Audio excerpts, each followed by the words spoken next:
honest though, I changed majors Did you? Okay, halfway cool. through.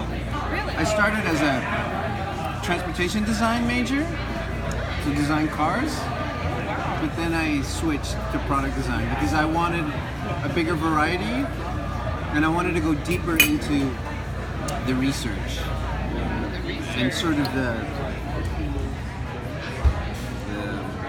reason why, and it's more variety. Like you could do a watch one day, and headphones another, and Sorry, is this your water? chair. I'm not sure. Is that your water? Sorry. It's mine. It could be whatever. It's got more, but I still like cars. Well, it looks like I saw on your website like some cars. Are those like model cars, toy cars, or are they Those are toy ideas cars. for? Oh, they are toy cars.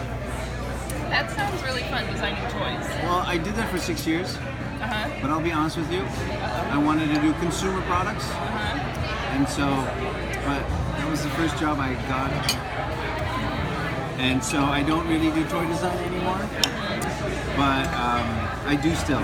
Sometimes through my freelance work, I will do it from time to time. But I would not want to do it as a full-time job. I already did that. Because toys are, it's a really good question.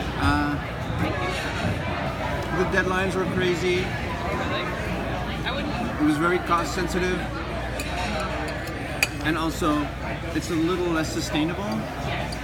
I want to make products Sustainable as in like environmentally? that, but also products that last longer. And so,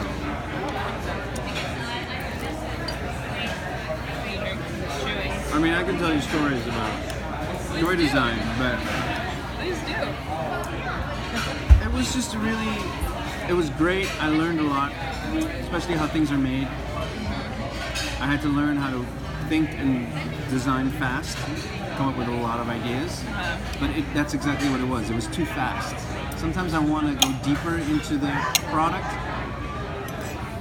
and not just say, "Oh, we need this in 2 weeks," and then it was done, and I was like, "Okay," And then you have and to move on. and then we would pitch it, and they'd say, we like this, but it'll be 20 cents too expensive to make, and so what's the next idea? And so it was, it's a very fast-paced industry, and some people love that because of variety. They get bored quickly, but I wanted to go deeper into the design, and so I went to what I initially wanted to do when I graduated, which is more consumer products. And why consumer products specifically? Well, because it's more time, more budget, and hopefully your products will last much longer.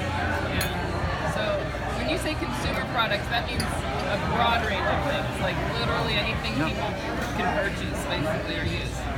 That would be very satisfying, I would imagine, to see your product, like your headphones, Yes. on someone's Yeah, head absolutely. walking down the street, or Yeah.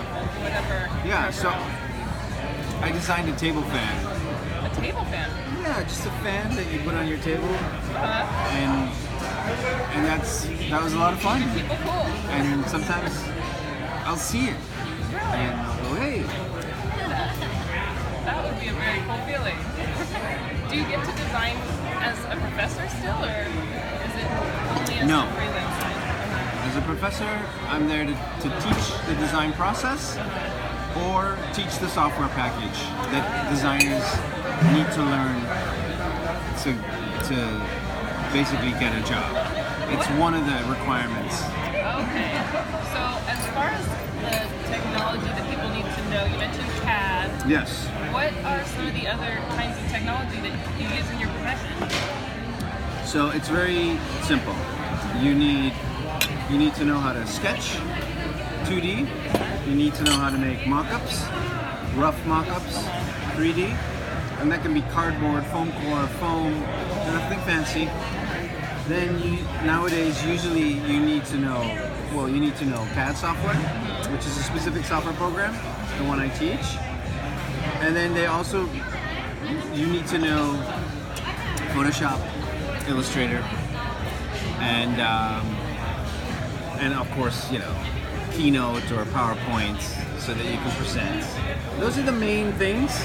If you specialize as a designer, which you can, like UX UI, which is user experience or user interface, then you are a designer that also wants to specialize in displays and screens, apps, that kind of stuff. Okay, yeah. But, I mean, there's so many places you can go. yeah, and then there's people that are into specific sort of categories, like soft goods. Those are people that are into shoes, backpacks, jackets, clothes, wearable technology, that kind of stuff. So Like an industry that's sneakers, is a big one. Shoes is a big one. And then there's some people that are into design research. They just want to focus on the research side to come with a brief for a product to then be designed or improved.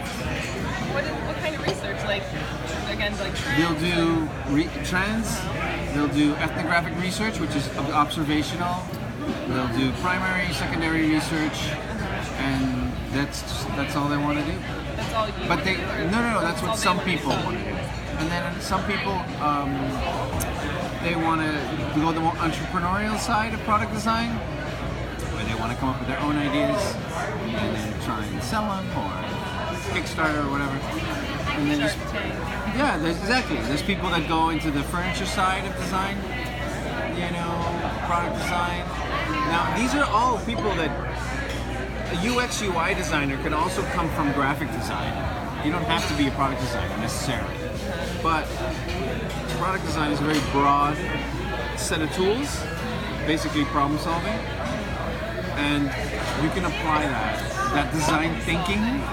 Design thinking can also be applied to more abstract stuff. A lot of companies now want to apply design thinking principles. Is design thinking a term of art? It's a term that is now, in the last 15 years or so, has become very popular in non-design fields.